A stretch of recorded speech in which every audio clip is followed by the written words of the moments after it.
ఇక varicose veins నుండి విముక్తి పొందండి. ఎవిస్ వాస్కులర్ సెంటర్ ఇప్పుడు మన KPHP లో గ్రాండ్ ఓపెనింగ్ ఏప్రిల్ 4వ తేదీన. ఏపీలో పెన్షన్ల పంపిణీ ఇప్పుడు హాట్ టాపిక్ అయింది. మండు టెండల్లో పెన్షన్ కోసం వెళ్తున్న వృద్ధులు నానా అవస్థలు పడుతున్నారు.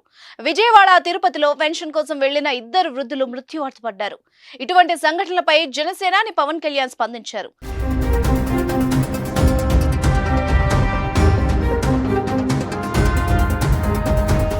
తీవ్ర జ్వరంతో విశ్రాంతి తీసుకుంటున్న పవన్ కళ్యాణ్ పింఛన్ పంపిణీ పరిస్థితులపై రియాక్ట్ అయ్యారు.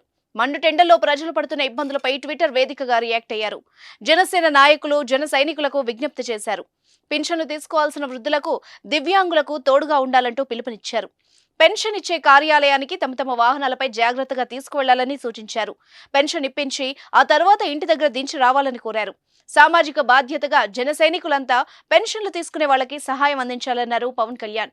జనసేన శ్రేణులతో పాటు కూటమిలో భాగమైన టీడీపీ, బీజేపీ కార్యకర్తలు, నాయకులు ఈ కార్యక్రమంలో పాలు పంచుకొని ప్రజలకు తోడుగా నిలవాలని ఆకాంక్షించారు. ఎన్నికల కోడ్ కారణంగా వాలంటీర్లందరూ పెన్షన్ పంపిణీకి దూరంగా ఉంటున్నారు.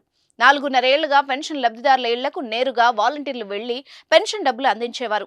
అయితే వాలంటీర్లు నేరుగా డబ్బులు ఇవ్వొద్దని ఎలక్షన్ కమిషన్ ఆదేశాలు జారీ చేసింది. దీంతో సచివాలయాల వద్దకు వెళ్లి పెన్షన్ తీసుకునే పరిస్థితి ఏర్పడింది. అయితే ఎండాకాలం కావడంతో సచివాలయానికి వెళ్లి పెన్షన్ కోసం వేచి ఉండడంతో వృద్ధులు ఇబ్బందులు పడుతున్నారు.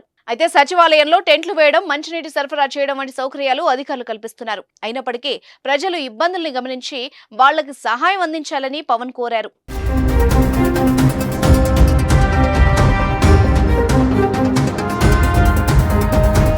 సుమన్ టీవీలో మీ పర్సనల్ అండ్ బిజినెస్ ప్రమోషన్స్ కోసం కింది నెంబర్కి కాంటాక్ట్ చేయండి.